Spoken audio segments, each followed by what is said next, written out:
삼성 일가가 15조 6천억 원에 달하는 재산을 사회에 환원합니다.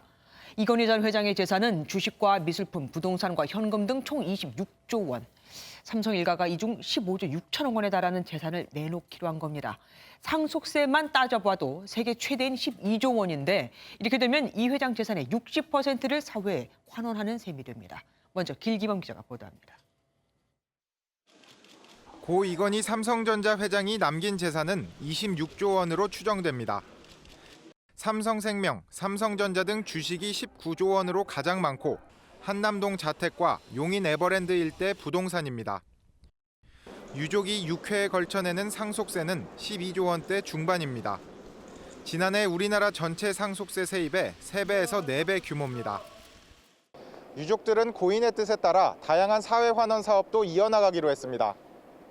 국민의 사랑을 받으며 국민에게 더욱 봉사하는 삼성을 만들어 나가자는 뜻입니다. 감염병 전문병원 건립 등의 7천억 원, 소아암과 희소질환을 앓는 어린이들에게는 3천억 원을 지원하기로 했습니다. 이윤을 창출하기 굉장히 힘들어요. 그러다 보니까 이제 기재부 같은 데서도 미뤄왔던 건데 바람직하고 아주 좋은 일이죠. 환영할 일입니다. 2만 3천여 점의 일명 이건희 컬렉션 대부분은 국립중앙박물관과 국립현대미술관에 기증하기로 했습니다. 감정가 기준으로 3조 원입니다. 고 이건희 회장의 전 재산 26조 원 가운데 상속세를 포함한 사회 환원 비율은 60%로 추산됩니다. MBN 뉴스 길기범입니다.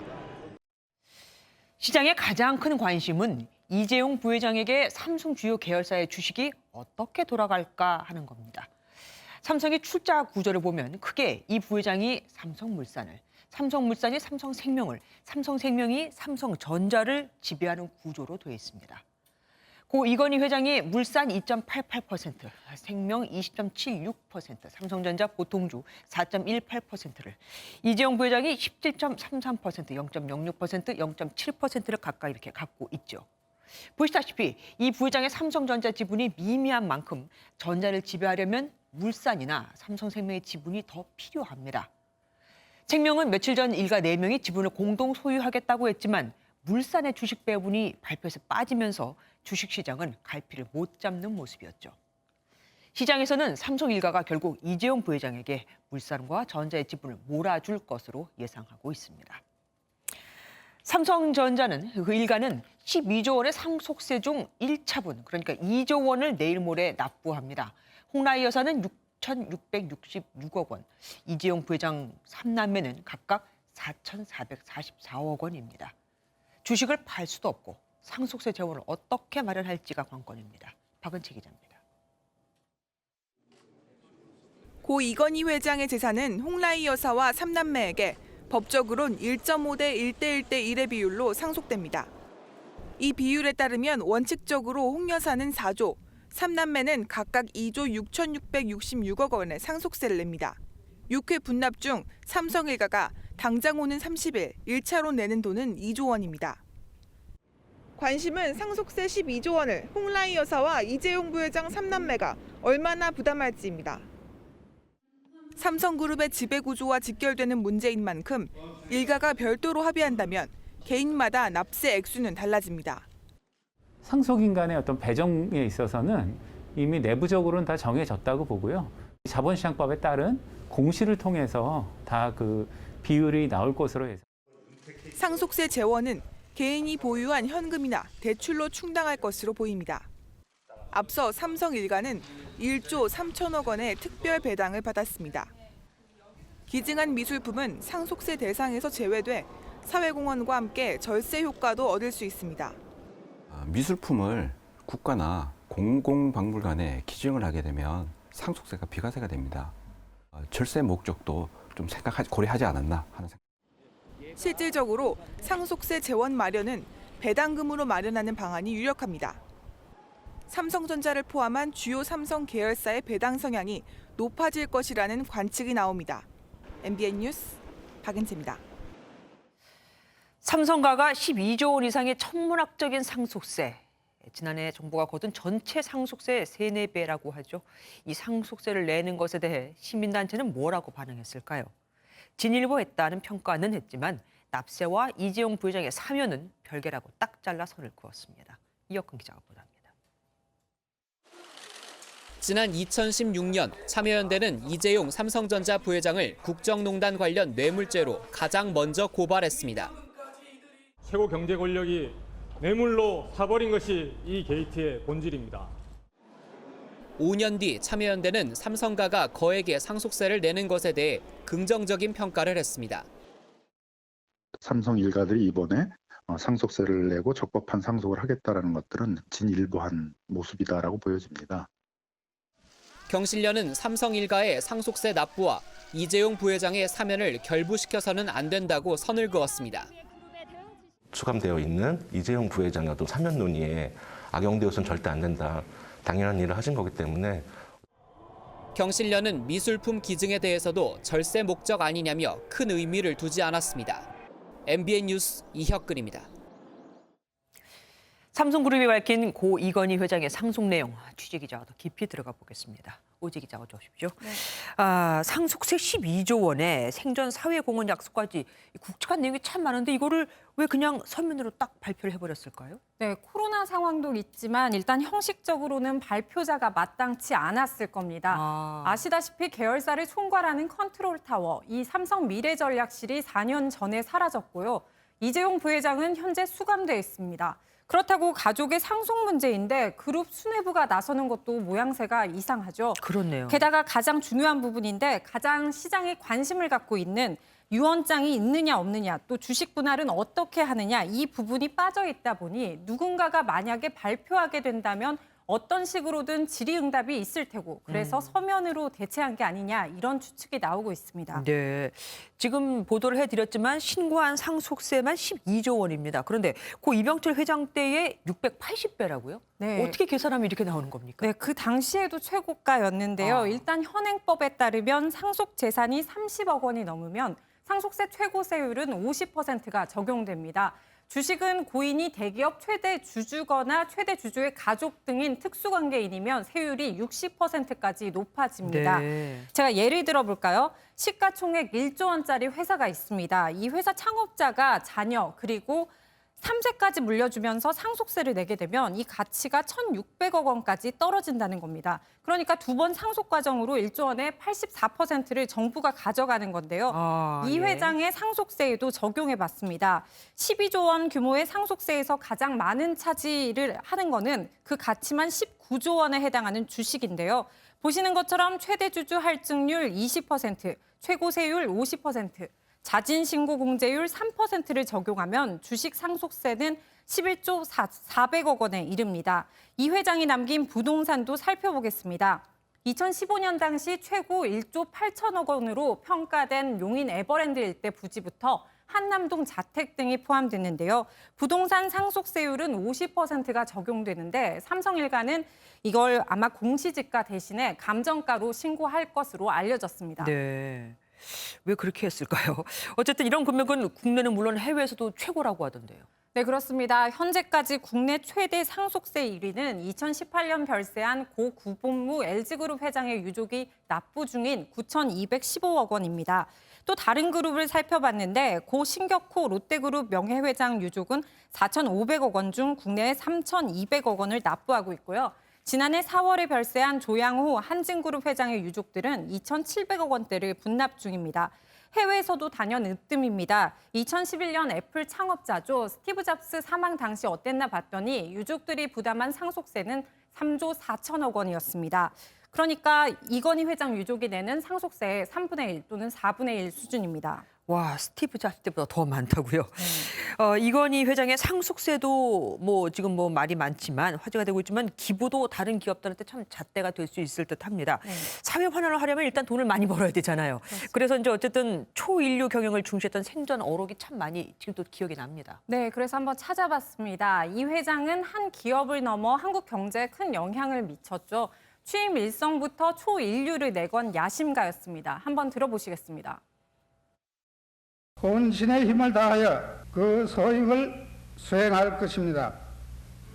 미래지향적이고 도전적인 경영을 통해 삼성을 세계적인 초인류 기업으로 성장시킬 것입니다.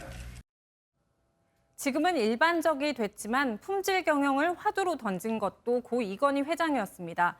그리고 늘 화제가 됐던 직설적인 화법 있죠. 관련해서 한번 또 들어보시겠습니다. 바꾸려면 철저히 바꿔. 극단적으로 얘기해. 농담이 아니야. 마누라 자식 빼는 건 다 바꿔봐. 네, 일찌감치 인재 중요성을 강조했고 이 위기의식을 앞세운 경영 방식도 유명했습니다. 그리고 생전 약속을 좀 늦었지만 지켰다는 점에서 기부 등 사회 환원을 이렇게 말하는 ESG의 잣대가 될 거라고 보고 있습니다. 예. 마지막으로 기증한다는 그 미술품도 좀 얘기를 해볼게요. 네. 국보나 보물 같은 문화재는 개인이 소장할 수 없는 줄 알았는데 소장하고 있었네요. 네, 그렇습니다. 지정은 국가에서 하되 관리는 개인이 할 수 있습니다. 사립미술관, 특히 간송미술관에도 국보가 많이 있고요. 아시다시피 삼성 리움, 용인에 있는 호암미술관 등에서도 일반인들이 관람을 하고 있습니다.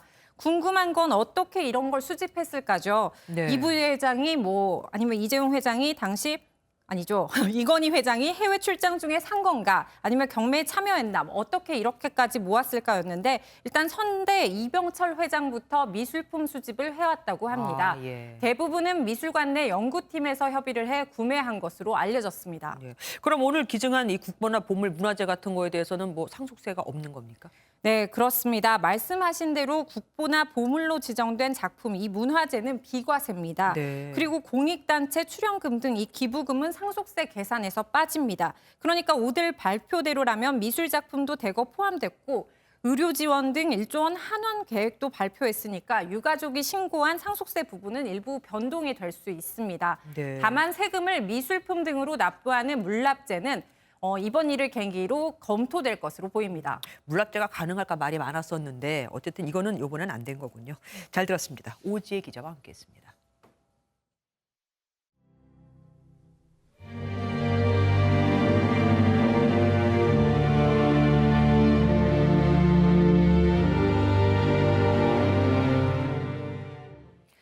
김수환 추기경이 아버지였다면 정진석 추기경은 어머니였다.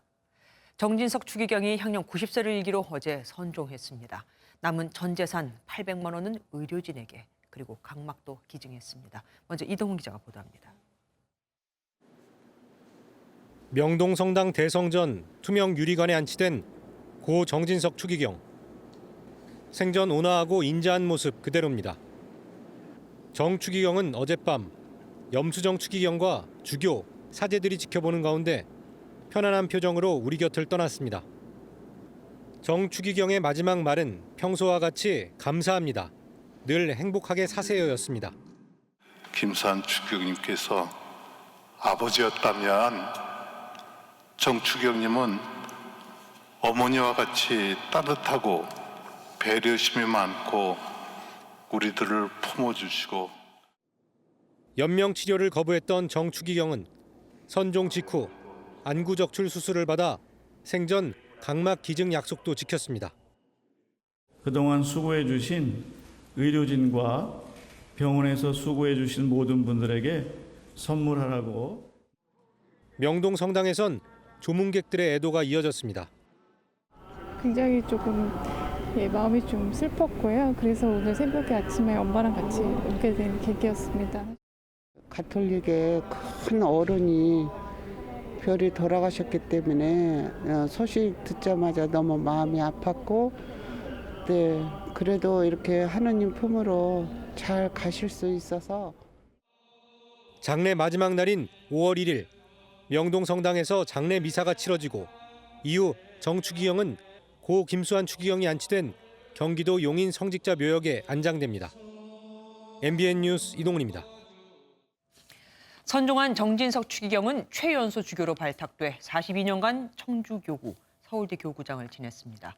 정 추기경은 어린 시절 과학자를 꿈꿨지만 한국 전쟁에 참상을 겪은 뒤 사제의 길을 택했습니다. 전남주 기자가 보도합니다. 정진석 추기경은 지난 1931년 12월 7일 서울 수표동의 가톨릭 가정에서 태어났습니다. 출생 후 나흘 만에 니콜라오라는 세례명으로 유아 세례를 받을 정도로 집안의 신앙생활은 독실했습니다. 과학자의 꿈을 가진 정추기경은 1950년 서울대 화학공학과에 입학했지만 6.25로 삶에 큰 변화가 생겼습니다. 동료 병사들의 죽음을 바로 옆에서 지켜보며 전쟁의 참상을 겪다 사제의 길을 결심한 겁니다. 1961년 사제품을 받은 정추기경은 1970년 만 39살의 나이로 청주 교구장에 취임하며 최연소 주교가 됩니다. 이후 1998년부터 2012년까지 14년간 서울대교 구장을 지내며 한국 교회와 민족의 화해를 위한 생명운동에도 매진했습니다. 우리 사회가 고통받는 이웃을 외면하지 않는 따뜻한 사회가 되고 어떠한 생명도 소외되거나 경시되어서는 안 된다는 지난 2006년엔 교황 베네딕토 16세로부터 고 김수환 추기경에 이어 두 번째로 추기경에 임명됩니다. 또 우리나라 전체의 선익이 이루어지는 방향으로 제가 무슨 조그마한 기여라도 할 수 있게 되도록 국민 여러분들께서 적극적으로 편달해 주시면 고맙겠습니다.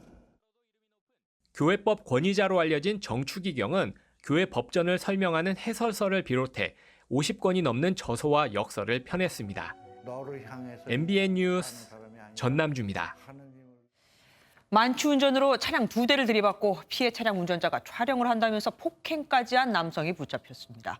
이 남성은 지구대까지 가서도 행패를 부리고 경찰관을 폭행해 결국은 현행범이 됐습니다. 김민영 기자가 보도합니다.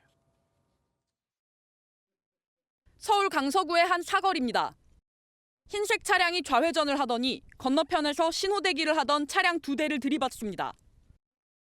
차에서 내린 60대 남성 운전자는 피해 차량 운전자를 따라다니며 삿대질을 하고 뺨을 때리기까지 합니다.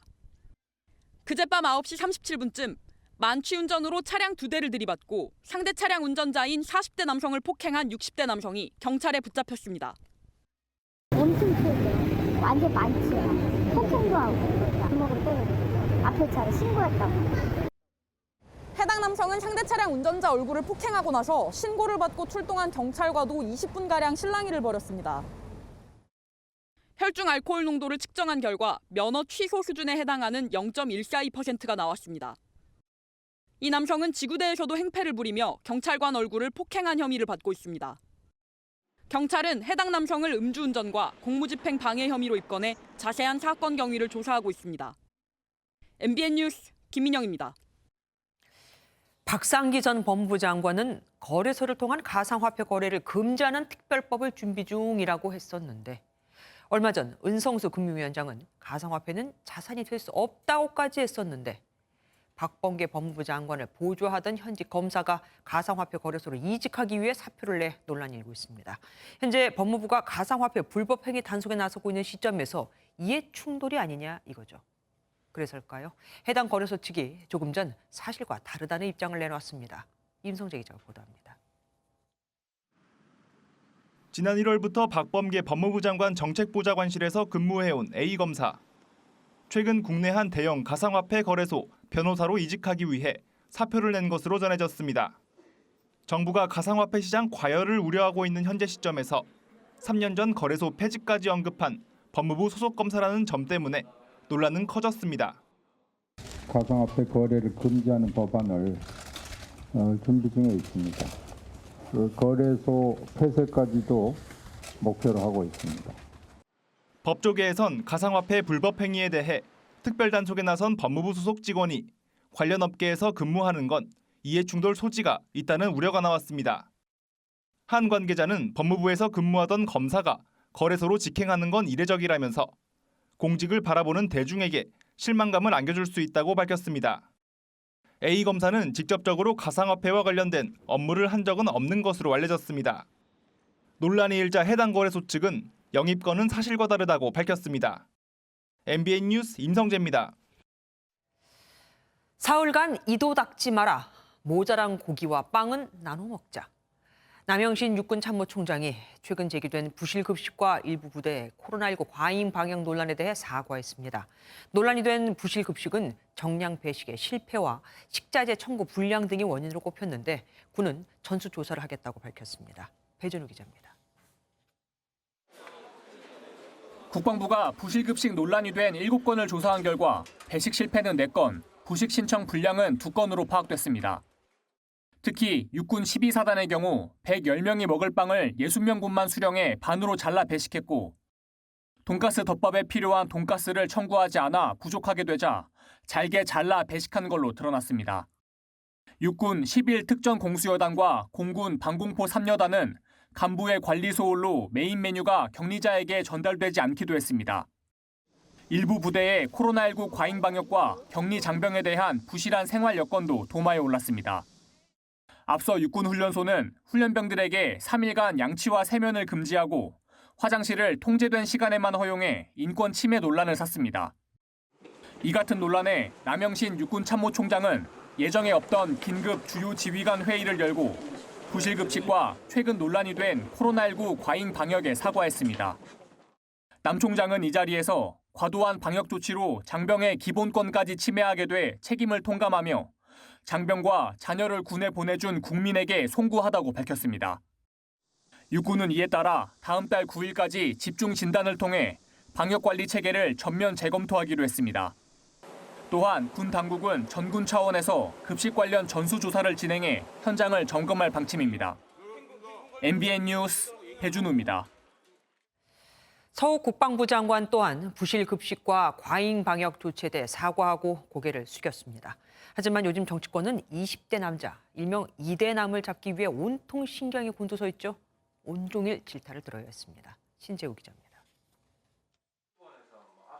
국회 국방위 업무보고에 출석한 서욱 국방부 장관. 의원들의 질의가 시작되기 전 최근 군 관련 논란에 대해 사과하고 고개를 숙였습니다. 격리장병의 급식 부실, 열악한 시설 제공, 입영장정 기본권 보장 미흡 등 국민 여러분께 큰 심려를 끼쳐드리게 되어 송구하다는 말씀을 드립니다.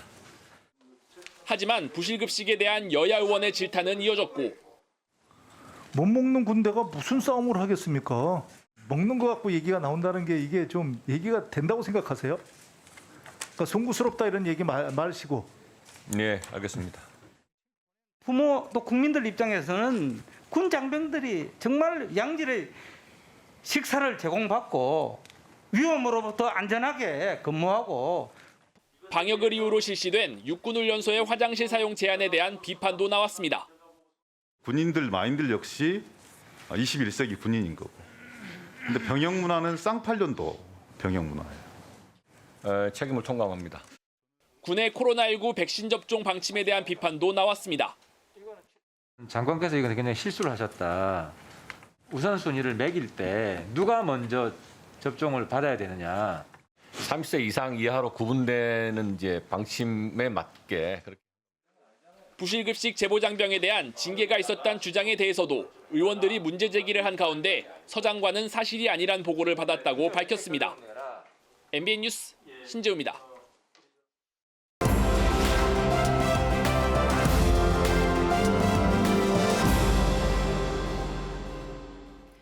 키워드를 살펴보는 픽뉴스 시간입니다. 오늘은 정치부 김순철 기자와 함께 얘기 나눠보도록 하겠습니다. 어서 오십시오. 첫 번째 키워드 뭐 준비하셨습니까? 네, 첫 번째 키워드는 세금만 1억입니다. 이게 어제 얘기 나왔던 건데 미국 아카데미 영화제 수상자에게 준다는 그 스웨그백 관련한 얘기죠. 예, 그렇습니다. 네, 영화 미나리로 여우조연상을 받은 배우 윤여정 씨에게 제공된다고 알려져 세간의 화제가 됐었죠. 미국 LA 마케팅 업체인 디스컨티티브 에셋이 홍보용으로 제작한 것으로 스웨덴의 최고급 호텔 숙박권 등이 포함돼 있습니다. 특히 캘리포니아주에서 합법화된 각종 대마초 성분 제품도 있는데요. 24캐럿 금박을 입힌 대마용액 카트리지나 희석한 대마용액 등이 담긴 수면 유도제도 있다고 합니다. 이를 모두 합하면 우리 돈으로 모두 2억 2천만 원 상당인데 무려 세금만 1억 원에 달한다고 합니다. 아니 근데 사서 주는 것도 아니고 협찬을 받아서 주는 것으로 알고 있는데 그렇게까지 세금을 많이 내야 합니까? 네, 미 포브스 등 미국 언론에 따르면요. 가방을 받을 경우 미국 연방세와 캘리포니아 주세 등을 합쳐 50%의 세금이 부과된다고 합니다. 이 때문에 2억 원짜리 스웨그백을 받으면 1억 원을 토해내는 셈인데요. 아카데미 측은 지난 2000년부터 업체로부터 협찬을 받아 후보자와 시상자에게 나눠주다 미 세무당국 조사를 받고 2006년에 없앤 바 있습니다. 이후 업체 측이 자발적으로 주는 형식을 취하게 된 건데요. 다만 윤 씨의 경우는 대마 제품까지 포함된 마케팅용 선물 가방을 받을 이유가 없다는 분석도 나옵니다. 그렇죠. 저라도 안 받겠습니다. 예. 한편 아카데미 측은 한 가지 영상을 공개했는데요. 시상식이 끝난 뒤 극장에서 졸고 있던 윤 씨에게 직원이 오스카 트로피를 건네는 장면이었습니다. 알고 봤더니 일부러 연출한 상황극이었다고 하는데 유쾌하다는 반응이 많았습니다.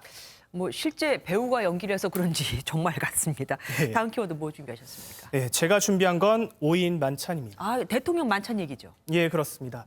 지난 19일 문재인 대통령은 관저에서요. 최재성 전 정무수석과 강민석 전 대변인 등 4명과 만찬을 가졌습니다. 그러니까 네. 총 5명인 겁니다. 그러네요. 이와 관련해 그제 서울 종로구청에서는 문 대통령이 방역 지침을 위반했다며 과태료를 물리라는 민원이 접수됐는데요. 중대본에서는 문제가 없다는 입장이었습니다. 대통령의 그 고유 그 업무 수행을 위해서 국정 의견에 대한 의견 청취나 혹은 메시지 전달, 당부 등을 위한 성격의 모임에 대해서는 사적 모임이라고 하는 해석 범위에 들어가지 않는다라고. 하지만 그 퇴임하는 전직들하고 밥뿐만이 아니라 술까지 같이 한 건데 이렇게 봐도 될까 모르겠습니다. 공적인 업무의 기준이 참 모호해지겠어요. 예, 그렇습니다. 그 서울시 기준에 따르면 회의를 겸한 식사는 가능하지만 뒤풀이 성격은 또 안 된다고 좀 정하고 있습니다. 하지만 공무의 경계가 다소 모호하다는 게 문제입니다. 예를 들어서 국회의원이 민원 청취를 목적으로 10명과 식사를 한다거나 일반 회사에서 회의를 하다가 식당으로 자리를 옮기는 경우 이를 처벌할 수 있느냐는 것이죠. 이 때문에 정치권 일각에서는 방역도 내로남불이냐 이런 비판도 나오고 있습니다. 그러니까요. 기업들도 그런 퇴직자들하고 이렇게 밥과 술을 밤에 먹어도 되는지 또 예외가 될 수 있는지 궁금합니다. 다음 키워드 뭡니까? 예, 세 번째 키워드는 바로 양산 사저입니다. 문재인 대통령이 퇴임 후에 갈 곳이잖아요. 네, 그렇습니다. 준비된 화면을 보시면요. 사저 건립을 원한 원천 무효화하라는 내용의 현수막이 경남 양산시 하북면 주민들의 명의로 달렸습니다. 사저 공사 관련해 청와대와 양산시가 주민들과 소통하지 않는다는 게 이유인데요. 소음과 교통 문제에 큰 불편함이 생길 수도 있는 만큼 우려의 목소리가 적지 않은 것으로 전해졌습니다. 현재 주민들의 불편 사항을 검토하겠다는 이유로 사저 건립은 중단된 상태인데요. 하지만 청와대 관계자는 공사를 잠깐 중단한 건 맞지만 사저 변경이나 전체적인 건립 계획에는 변화가 없다고 못 박았습니다. 대통령이 간다고 무조건 환영하는 시대는 이제 끝났네요. 지금까지 김순철 기자와 함께했습니다. 택배 노조와 마찰을 빚는 서울 아파트 단지가 노조원 2명을 주거 침입 혐의로 고발했습니다.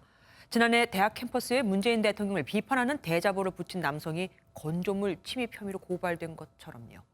노조 측은 사회적 상식을 완전히 무시했다. 대화를 하고 싶다는 호소문을 건네고 싶었을 뿐이라고 밝혔습니다. 손기준 기자가 보도합니다. 택배 차량을 제외한 다른 차량은 지상 출입이 허용된다. 지난 13일 택배 노조가 택배 차량의 지상 출입을 금지한 아파트에 배포한 호소문 속 문구입니다. 당시 아파트 측은 배포를 제지했고 경찰까지 출동했지만 큰 문제 없이 상황은 종료됐습니다. 하지만 아파트 측이 노조원 2명을 주거 침입 혐의로 경찰에 고발한 사실이 뒤늦게 알려졌습니다. 입주민들이 드나들 때 건물 안으로 들어왔으니 주거 침입이라는 취지인데 노조 측은 소환 조사에 맞춰 규탄 기자회견을 열었습니다. 사회적 상식을 완전히 무시하고 정말 갑질의 끝판을 보여주는 이런 행위로 규정하지 않을 수 없습니다. 조사를 받게 된 노조원도 아파트 측과 대화를 하고 싶다는 호소문 한 장을 건네고 싶었을 뿐이라며 대화에 나설 것을 촉구했습니다. 저희들이 거기에 주거 침입을 해서 뭘 할 수 있단 말입니까? 저희도 한 명의 사람으로서 대화의 상대자로서 인정해 주시고 함께 해주셨으면. 노조 측은 국토교통부와 택배사가 여전히 수수방관하고 있다며 총파업에 나설 것을 다시금 경고했습니다. MBN 뉴스 송규준입니다. 경제 지표는 좋아지고 있다지만 코로나19의 장기화로 폐업이 속출하면서 주요 상권에서 빈 상가가 계속해서 늘어나고 있습니다. 서울의 대표 상권이죠. 명동은 10곳 중 4곳이 비어있을 정도로 심각했습니다. 장명훈 기자가 둘러봤습니다. 관광 명소로 꼽히는 서울 명동 거리. 상가 건물 하나 건너 하나로 임대 안내문만 썰렁하게 붙어 있습니다. 명동 거리에는 이렇게 4층에서 5층짜리 건물이 통째로 비어있는 모습을 쉽게 찾아볼 수 있습니다. 그나마 문을 연 상점도 손님을 찾아보긴 어렵습니다. 죽을 것 같아요. 혹시나 나와봤자 평일 안 나오는데 단 한 명 나랑 하루에 3만 원 개시하고 하고 1만 원 개시하고. 코로나19 충격으로 외국인 관광객의 발길이 뚝 끊기고 폐업이 늘면서 명동의 중대형 상가 공실률은 38.4%, 10곳 중 4곳이나 비었습니다. 힘든 시기를 보내는 건 명동뿐만이 아닙니다. 유흥시설 집합 금지 등의 타격을 받은 이태원의 경우 소규모 상가 공실률이 32%, 젊은 층이 많이 찾는 홍대 합정 역시 영업 제한과 빡빡한 방역 지침 속에 22%의 상가가 비어있는 곳으로 나타났습니다. 고객에 대한 밀어주고 땡겨주는 효과들이 단절이 되면서 상권 자체도 슬럼화가 되고, 슬럼화가 된 현상들은 상권 자체가 붕괴되는 현상들이 맞이할 수 있는 게 문제가 되겠죠. 상가 임대료 역시 전국 대부분 지역에서 하락하면서 전분기 대비 0.26% 내린 제곱미터당 25,600원을 기록한 것으로 나타났습니다. MBN 뉴스 장명훈입니다. 정부가 다음 달부터 백신 접종을 마친 사람이 해외에서 입국할 경우 14일 동안의 자가격리를 면제해 주기로 했습니다.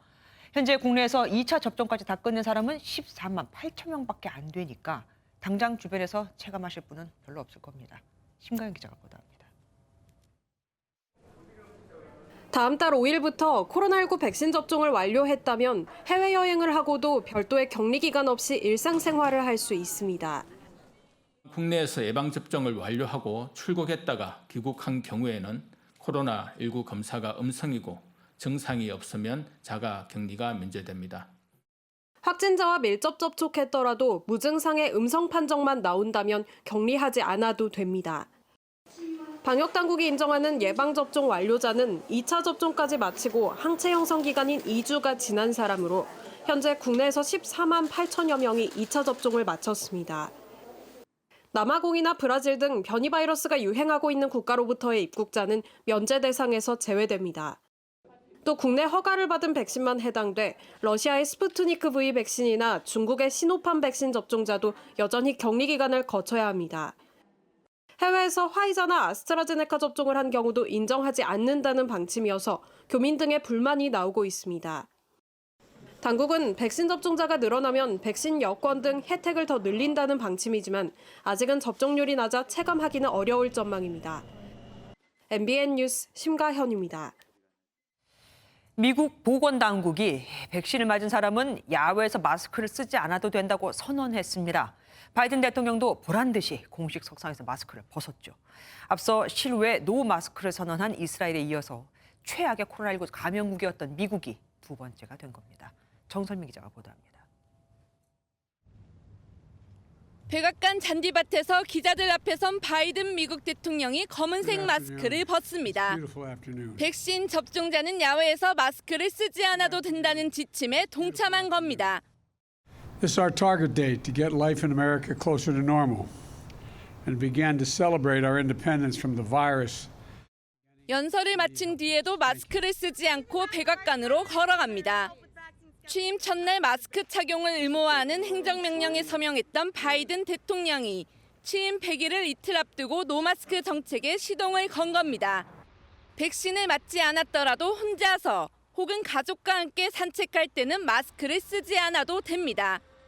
다만 콘서트나 스포츠 경기처럼 많은 사람이 모일 때는 야외에서도 마스크를 착용해야 합니다. Thank God. I'm so glad we don't have to wear masks when we're outside. 워싱턴 DC의 미술관과 박물관 8곳이 다음 달부터 다시 문을 열기로 했고 미국 최대 은행 JP 모건은 재택근무 중이던 직원들을 다시 사무실로 불러들이기로 했습니다. 미국이 일상을 되찾는 첫걸음을 내디뎠다는 평가가 나옵니다. MBN 뉴스 정설민입니다. 접종 뒤 이상 반응으로 신고된 사례 첫 피해 보상 결정이 내려졌습니다. 하지만 심의 대상으로 올라온 게 불과 9건. 게다가 이 중 경증이었던 4건만이 인정이 됐습니다. 이상 반응 신고는 어제 하루에만 400건이 넘게 들어왔는데 말이죠. 강재묵 기자가 보도합니다. 지난 23일 경기 남양주에서 코로나19 백신을 맞은 90대 여성이 접종 2시간 만에 사망했습니다. 화이자 백신 접종 후 구토와 어지럼증을 호소했고 구급차 이송 중 발작을 일으킨 뒤 심장이 멎었습니다. 인천에서는 20대 남성이 아스트라제네카 백신 접종 후 뇌염과 척수염 진단을 받고 2달 가까이 입원 치료를 받고 있습니다. 치료비가 1,000만 원 넘게 들었지만 보상받을 길은 없습니다. 질병관리청 심의 결과 백신 접종과 이상 증세 간 인과관계는 없다는 결론을 내렸기 때문입니다. 어제 처음 열린 피해보상 전문위원회에서 보상하기로 한 사례는 4건뿐입니다. 모두 경증 사례로 30만 원 미만의 소액 심의 대상입니다. 질병관리청은 보상심의 안건이 9건에 그친 데 대해 300건 정도의 심의가 5월 중 이뤄질 것이라고 설명했습니다. 청와대 청원까지 갔던 40대 간호조무사 사례는 이번 심의에 포함되지 않았습니다. 백신 이상 반응 신고는 어제 하루만 412건이 추가됐습니다. MBN 뉴스 강재묵입니다. 30세 이상 장병을 대상으로 하는 아스트라제네카 백신 1차 접종이 오늘부터 육해 공군에서 일제히 시작됐습니다. 군은 30세 이상 장병에 대한 1차 접종을 5월 첫째 주까지 마무리 짓겠다는 계획입니다. 코로나19 신규 확진자는 775명, 나흘 만에 다시 700명대가 됐습니다.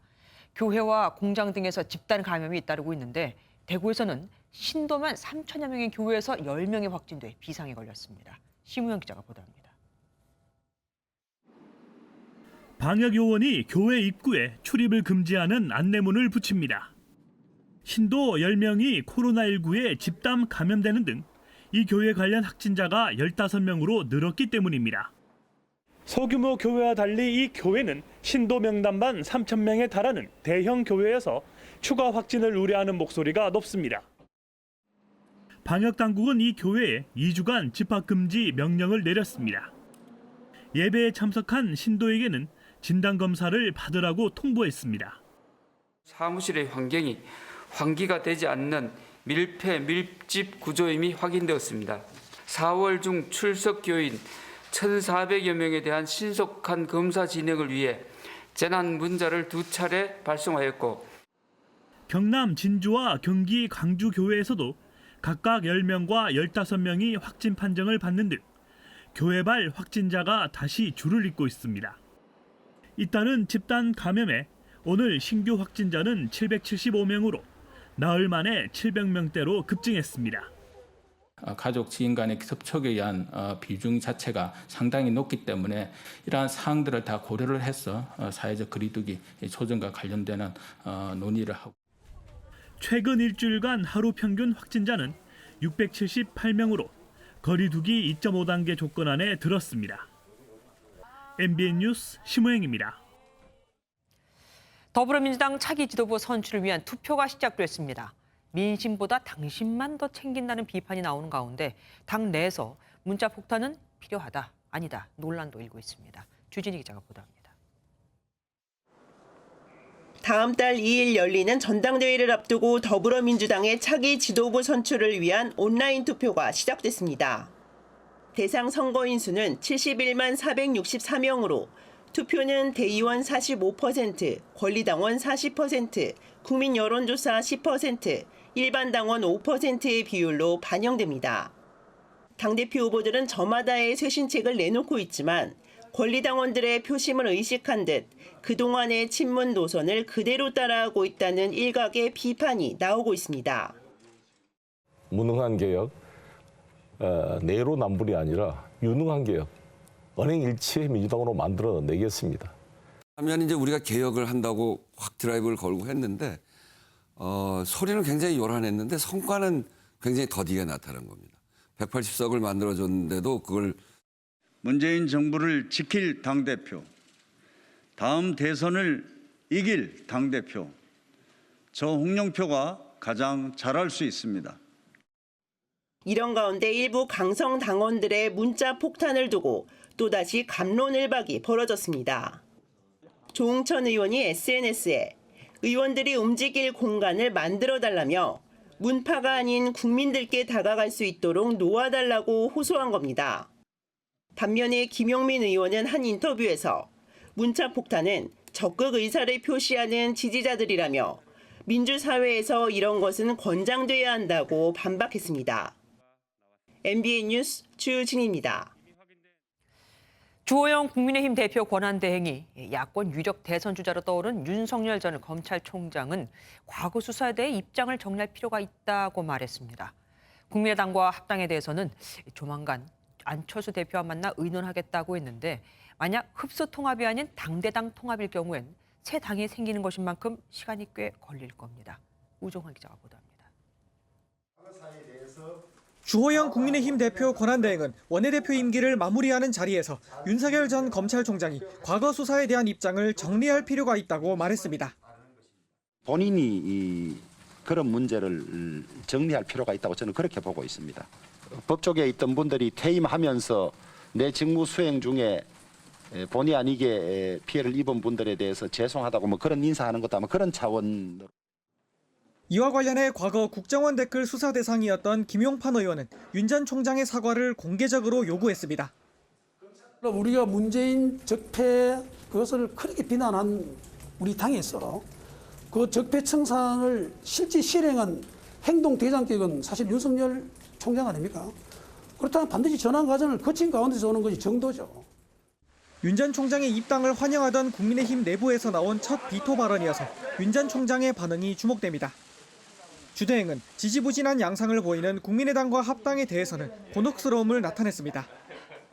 용어가 조금 어떤지 모르겠습니다만은 흡수합당은 당명을 어느 한쪽 당명을 그대로 유지한 채 하는 겁니다. 그것은 빠르면 3일 안에도 할 수 있는 겁니다. 새 당명을 정하고 신설 합당을 하려면 시간이 필요한 만큼 새 지도부에 논의를 맡길 수밖에 없다며 안철수 대표와 협의를 통해 결정하겠다고 말했습니다. MBN 뉴스 우종환입니다.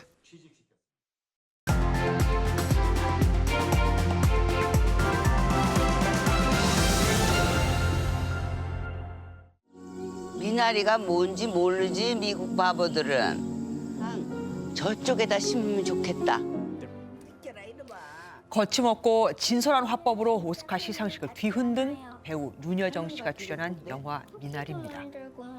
한국인 이민 가정의 애환을 절절하게 그려냈죠. 가난을 멍해처럼 지고 살았던 수많은 한국인들은 광복 이후 대거 해외로 눈을 돌릴 수밖에 없었습니다. 1970년대에는 매년 3만 명이 아메리칸 드림을 꿈꾸며 미국 땅을 밟았을 정도입니다. 그런데 또다시 해외 이주자가 급증하고 있습니다.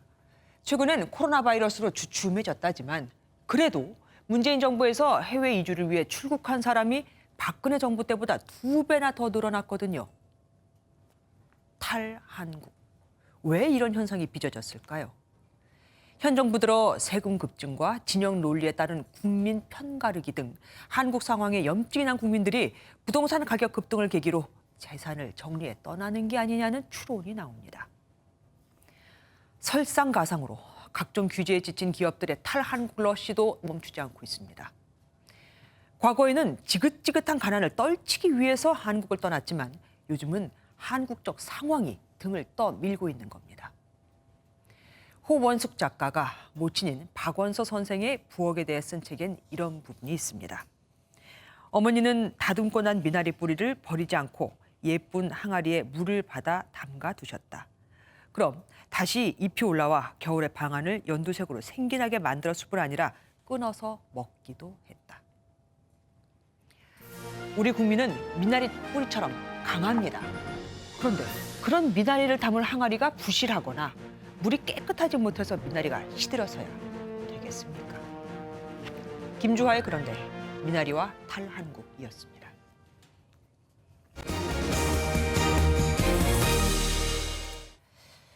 기후변화, 이제 현실이 됐습니다. 지난 100년간 한반도 날씨를 살펴보니까 여름은 20일이 길어지고 겨울은 그만큼 짧아졌죠. 이번 세기 말엔 한반도가 충청권까지 아열대 기후로 바뀔 거라는 전망도 나왔습니다. 강영호 기자가 보도합니다. 지난달 서울 기상관측소에선 99년 만에 가장 빠른 벚꽃 개화가 확인됐습니다. 그만큼 봄이 앞당겨졌다는 이야기인데 지난 100년간 한반도 날씨엔 이런 추세가 더욱 뚜렷하게 나타났습니다. 기상청이 발표한 지난 100년간의 한반도 기후변화 추이를 보면 봄과 여름의 시작일은 각각 17일과 11일 빨라졌습니다. 시작일이 빨라지며 최근 30년간의 여름은 과거보다 20일 길어졌지만 겨울은 22일 짧아진 것으로 나타났습니다. 온난화 징후는 기온과 강수량에도 나타납니다. 최근 30년의 연 평균 기온은 과거 30년에 비해 1.6도씩 상승했고 연 강수량은 135.4mm가 증가했습니다. 특히 폭염과 열대 일수가 늘었고 비가 오는 날은 줄어들었지만 한 번에 많은 비가 내리는 호우가 잦아지는 현상도 나타나고 있습니다. 기후변화의 원인은 지난 100년간 꾸준히 증가한 온실가스 배출량에서 찾을 수 있는데요. 한반도 기후변화는 이제 먼 미래의 일이 아닌 눈앞의 현실로 다가오고 있습니다. 제주와 남부지방 일부에서 나타나는 아열대 기후가 좀 더 북상할 것이란 예측도 나옵니다. 이런 아열대가 점점 북상하고 21세기 말에는 충남 이런까지 쭉 아열대 기후로 바뀔 것으로. 우리나라도 피해갈 수 없는 온난화의 습격. 한반도 날씨를 물려받을 후손들에게 짐이 되지 않으려면 지금 우리가 무엇을 해야 하는지 고민해야 할 때입니다. MBN 뉴스 강용호입니다. 1년 전보다 19%나 급등한 공동주택 공시가격이 지난달에 발표되면서 주택 보유자들의 반발이 거셌죠. 정부가 5만 건에 육박하는 이의 신청을 검토했는데 일부라도 받아들여진 건 5%에 불과했습니다. 제주에선 단 한 건도 받아들여지지 않았죠. 조세 저항이 커지는 게 아니냐는 우려도 나옵니다. 이병주 기자입니다. 정부가 의견 수렴과 검토를 거쳐 올해 공동주택 공시가격을 확정했습니다. 지난달 공개한 초안에 담긴 19.08%의 변동률보다 0.03%포인트 낮췄습니다. 공시가격에 대한 이의 신청은 4만 9천 건가량이 접수됐는데 2007년 이후 14년 만에 가장 많은 수준입니다. 상승률이 높았던 만큼 대다수인 4만 8천여 건이 내려달라는 요구인 것으로 나타났습니다. 특히 공시가격이 70%나 급등한 세종에서는 지난해 275건이었던 의견 제출이 올해 15배가량으로 크게 증가했습니다. 세종 공시가격 조정률도 11%로 경남에 이어 가장 높았고 전국 평균인 5%를 웃돌았습니다. 반면 전체 의견 제출 중 절반을 차지한 서울은 3.8%, 도지사까지 나서 정부와 각을 세웠던 제주는 단 한 건도 조정되지 않았습니다. 정부가 공시가격 산정 기초자료도 함께 공개했지만 유주택자의 반발은 계속될 전망입니다. 이 거래되는 표본 조사를 위주로 하기 때문에 실질적으로 개별 아파트 가격이 얼마가 적정한지를 정확하게 산정하거나 판단하기는 어려운 측면이 있습니다. 정부가 19%나 올린 공시가격을 확정하면서 재산세와 종부세 등 세부담을 줄이기 위한 당정의 논의도 속도를 낼 전망입니다. MBN 뉴스 이병주입니다.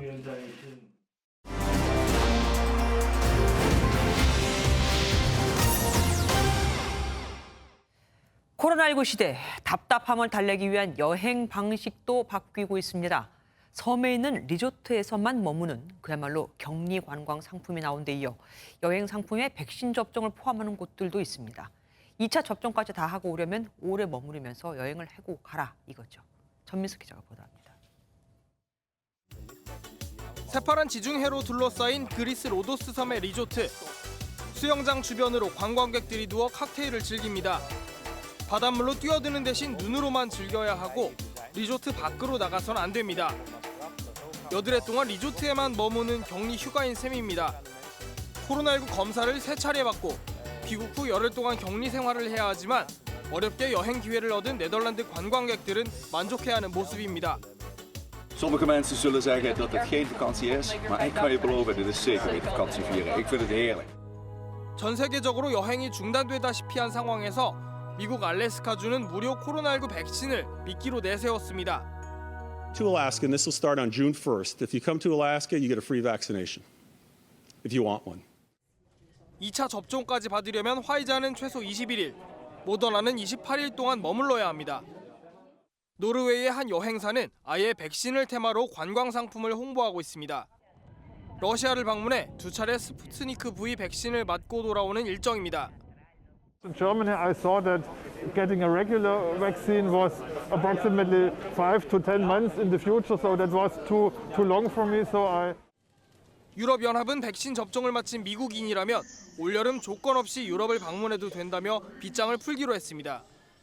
코로나19로 고사위기에 처한 여행과 항공산업이 조심스러운 부활의 날갯짓을 할 수 있을지 관심입니다. MBN 뉴스 전민석입니다.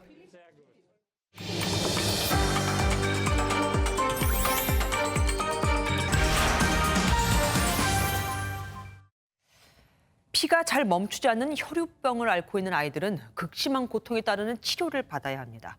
그런데 고통을 줄여주는 치료법이 나왔는데도 그냥은 건강보험이 적용되지 않아 환자 가족들이 분통을 터뜨리고 있습니다. 먼저 저 고통 많은 치료법부터 수년간 시도를 해보고 새 치료법으로 가라 이겁니다. 강대엽 기자가 취재했습니다. 선천성 혈우병을 앓고 있는 3살 시완이는 혈우병 치료제 햄리브라를 사용한 뒤 증상이 눈에 띄게 호전됐습니다. 의자에 앉아만 있어도 멍이 들고 자다가 생긴 출혈로 이불을 적시던 과거와 달리 일상생활이 가능해졌습니다. 그런데 건강보험심사평가원이 햄리브라 급여화에 조건을 달면서 약을 더 이상 처방받을 수 없게 됐습니다. 그 목숨과도 같은 약을 끊어버린다고 하니 저희는 지금 밤에 잠도 못 자고 아침에도 새벽에 깨서 번떡번떡 일어나는데 심평원이 내건 조건은 12세 미만 소아는 ITI라는 또 다른 치료법을 먼저 시도하라는 겁니다. 그런데 정맥에 직접 주사를 놓아야 하다 보니 혈관이 발달하지 않은 소아에겐 고통의 연속입니다. 손등, 발등, 팔 안쪽 찔릴 수 있는 군데는 다 찔러봤던 것 같아요. 그중에 한 13번째 정도 찔렀을 때 아기가 입술이 펄해지기 시작하더라고요. 그러더니 이제 산소 마스크를 씌워주시고 막 그러더라고요. 전문가들은 고통스러운 ITI 치료를 꼭 먼저 해야 할 이유는 없다고 설명합니다. 그 세계 혈우연맹 가이드라인에서도 이 햄리브라를 쓰기 전에 꼭 해야 된다든지 이런 가이드라인이 아직까지는 명확하게는 사실은 정해진 건 없습니다. 근데 이제 하지만 심평원은 항체가 생긴 지 5년이 안 된 상태, 즉 어린이일 때는 ITI가 권장된다는 원론적 답변만 내놓고 있습니다. 청와대 청원까지 등장하자 심평원은 뒤늦게 급여 기준을 바꿀 수 있을지 검토하겠다고 밝혔습니다. MBN 뉴스 강대엽입니다. 매일경제신문과 새만금개발청이 주최한 새만금 그린 뉴딜 매경 포럼이 오늘 전북 군산에서 열렸습니다. 장대환 매경미디어그룹 회장 등 참석자들은 세계 각국이 탄소 감축 전쟁에 돌입한 가운데 우리나라는 기후변화 투자에 좋은 환경을 갖춘 새만금이 있다면서 투자지구 지정 입법과 신재생에너지 효율 증대를 연구할 R&D 클러스터 구축 등이 시급하다고 입을 모았습니다. 오늘 전국이 황사의 영향을 받았습니다. 내일은 전국에 차츰 비가 내릴 텐데요. 황사가 비에 섞여 내리는 곳도 있겠습니다. 오전에는 중부와 경북 북부를 중심으로 비가 내리겠고 오후에는 강원과 충북 북부, 영남을 따라 소나기가 쏟아지겠습니다. 비의 양은 적은 편이지만 돌풍과 벼락, 우박이 동반되는 곳도 있어서 이 점은 주의가 필요합니다. 옅은 황사는 충청과 남부를 중심으로 내일까지 이어집니다. 내일도 충청과 전북, 광주와 경북 지역은 미세먼지 농도가 종일 나쁨 단계를 보이겠고요. 그 밖에 경남과 전남을 따라서도 오전에 일시적으로 나쁨 수준을 유지하겠습니다. 중부지방 내일 아침에 서울은 12도에서 출발하겠고 춘천은 9도가 예상됩니다. 남부지방은 내일 대기의 불안정성이 커지면서 영남을 따라 요란한 소나기가 쏟아지겠습니다. 동해안 지역은 한낮 기온이 20도 아래에 머무는 곳이 많겠습니다. 내일 밤 서쪽 지역부터 다시 비가 시작돼서 모레 오전까지 전국에 비가 내리겠습니다. 날씨였습니다.